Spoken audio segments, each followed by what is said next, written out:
20-30 ახალბედა სტუდენტებს გილოცავთ ბარიერის გადალახვას და წარმატებას გისურვებთ ჩვენ შეკითხვებს კი გამოწვდების ეროვნული ცენტრის ხელმძღვანელი მაია მინოშვილი უპასუხებს. ქალბატონო მაია, მოგესალმებით, ძალიან დიდი მადლობა რომ დაგვითმეთ დრო. ქალბატონო მაია, ყველაზე დიდი აჟიოტაჟი განაპირობა და გამოიწვია ნაადრევად გავრცელებულმა ინფორმაციამ. ერთი დღით ადრე აბიტურიენტებმა მოკლე ტექსტური შეტყობინებით მიიღეს ინფორმაცია გრანტებსა და ჩარიცხვებთან დაკავშირებით.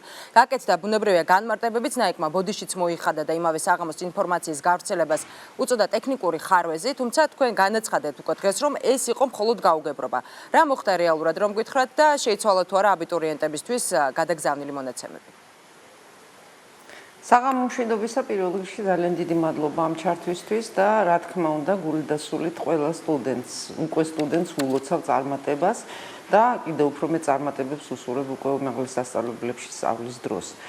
რაც შეეხება აი მას, რამაც ესეთი მღელვარება გამოიწვია აბიტურიენტებში, მოკლედ შემიძლია აგიხსნათ ვითარება. აქ საუბარი იყო იმაზე, რომ სააპელაციო პროცესის დასრულების შემდეგ ჩვენ 2 დღე და მართალი გითხრათ დღე და 2 ღამე გვჭირდება იმისათვის, რომ სრულად შევამოწმოთ ჩარიცხვების პროგრამა. ღამის 11 საათზე გავუშვით პირველად ჩარიცხვების პროგრამა და რა თქმა უნდა მეორე დღეს კიდევ არაერთხელ ვაპირებდით ამ პროგრამის გადამოწმებას. ამ პერიოდში, როდესაც სატესტო რეჟიმში უშვებთ ჩარიცხვების პროგრამას, როგორც წესი, SMS სერვისი გამორთულია.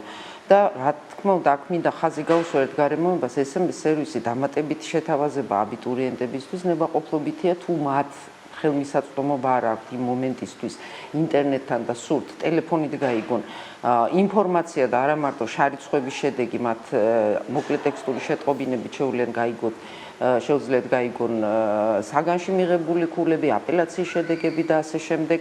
ბუნებრივია ეს მათი ნებაა და შეუძლიათ მიიღონ სწორედ ტელეფონის მეშვეობით კონკრეტული ინფორმაცია. აი იმ პერიოდში, როდესაც სატესტო რეჟიმში ვუშვებთ ჩვენ პროგრამას, აი იმ პერიოდში გამორთულია როგორც წესი SMS სერვისი, თუმცა ნახევარი საათის განმავლობაში SMS სერვისი ჩართული იყო.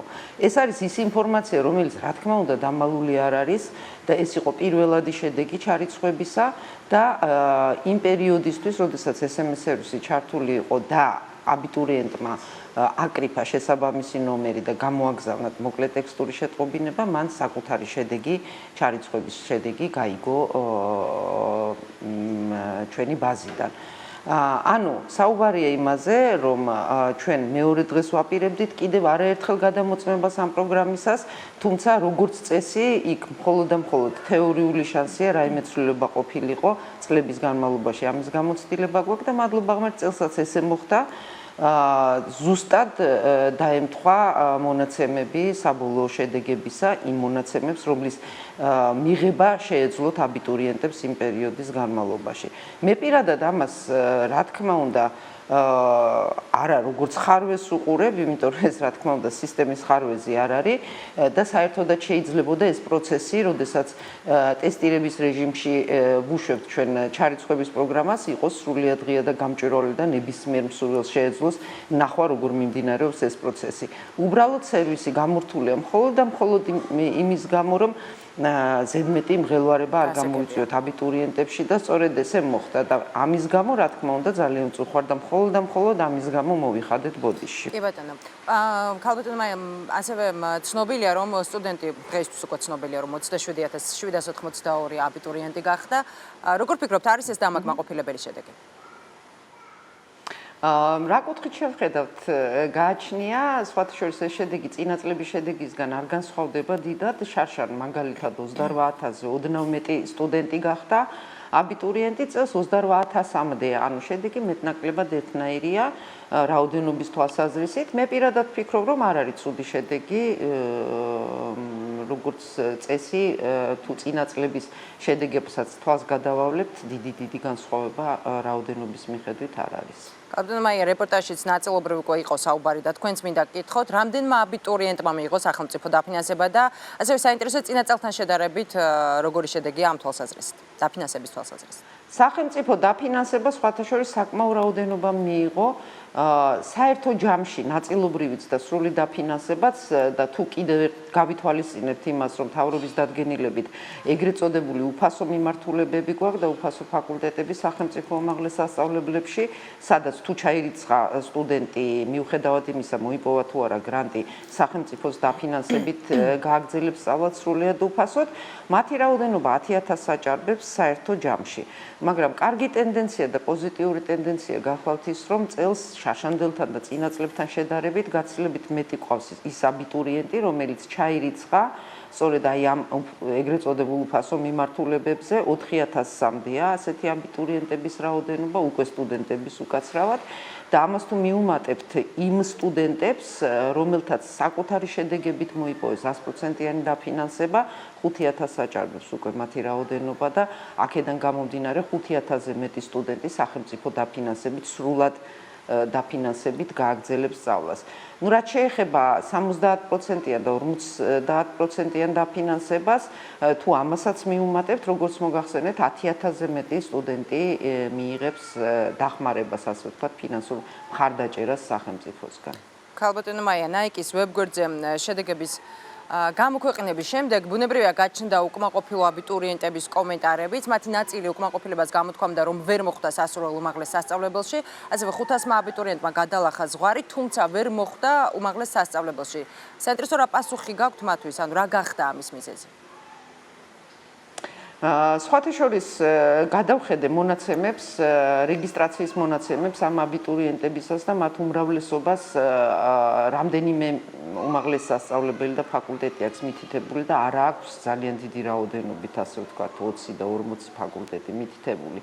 სხვათა შორის მე ასეთ გადაწყვეტილებას აბიტურიენტებისას ნამდვილად პატივსცემ, იმიტომ რომ ასეთ შემთხვევაში ახალგაზრდა ზუსტად იცის და მიზანმიმართულად უნდა ჩაბარება უმაღლეს სასწავლებელში, ზუსტად იცის რა მიმართულებაზე უნდა სწავლის გაგრძელება და მისთვის სულ ერთი არ არის სად ჩაირიცხება და რომელ უმაღლეს სასწავლებელში.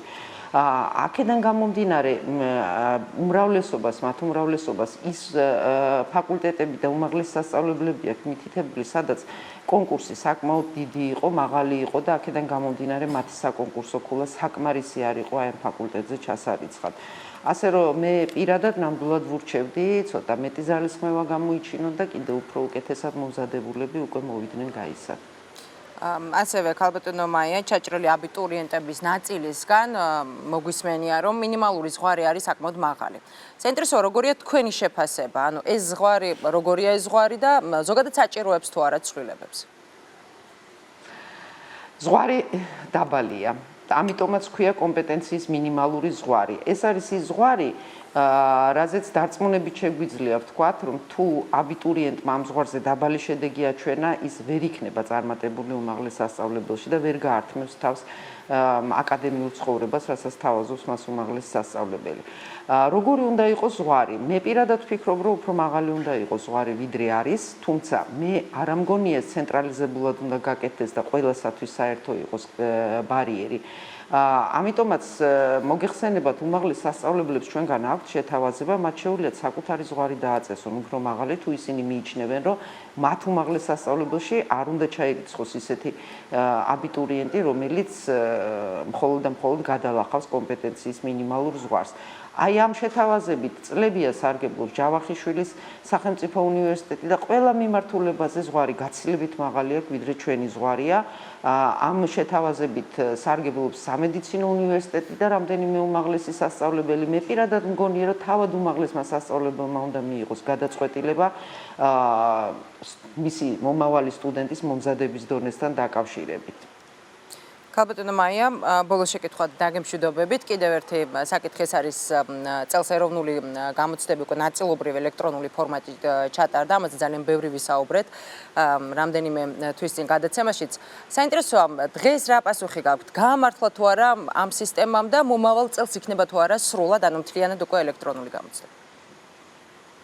ძალიან დიდი მადლობა ამ კითხვისთვის, იმიტომ რომ მე მინდა ვისარგებლო თქვენი ეთერით და ძალიან დიდი და გულწრფელი მადლობა გადაუხადოთ ჩემ თანამშრომლებს და კოლეგებს, რომლებმაც მართლაც უზომო ძალისხმევა გამოიჩინეს იმისათვის, რომ ესე წარმატებულად დანერგილიყო აი ეს ახალი ტექნოლოგიები უკვე ჩვენს საგამოცდო სისტემაში. ეს იყო პირველი ნაბიჯი გახსოვთ და ამაზე ბევრს საუბრობდით და ბუნებრივია აუცილებელი იყო უხარვეზოდ ჩატარებულიყო მთელი ეს პროცესი, რომ ქონოდა უფლება და შესაძლებლობა იმისა, რომ კიდე უფრო წინ წავსულიყავით და შემდეგი ნაბიჯი გადაგვედგა უკვე 2017 წლისთვის.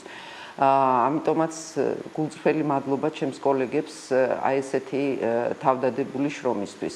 დიახ, უხარვეზოდ ჩაიარა, აბსოლუტურად უხარვეზოდ ჩაიარა, რაც ძალიან სასიხარულოა, რაც წინაპირობაა იმისა, რომ კიდევ მეც სიახლეს შევთავაზებთ ამ მიმართულებით ჩვენს აპლიკანტებს და ბუნებრივია თუ იქნება ხელშეწყობა იმ კუთხით და იმ თვალსაზრისით, რომ შესაძლებელი იქნება შესაბამისი ტექნიკა ასევე როგორც წელს ისევე გაისად კონდეს, რასაც გამოვიყენებთ ჩვენ გამოცდების პერიოდში, ჩვენ აუცილებლად ვიწყებთ და უკვე დაწყებული გვაქვს მუშაობა იმ სიახლესთან დაკავშირებით, რაც დაგეგმილი ჰქონდა და ვსაუბრობდით უკვე 2017 წელს.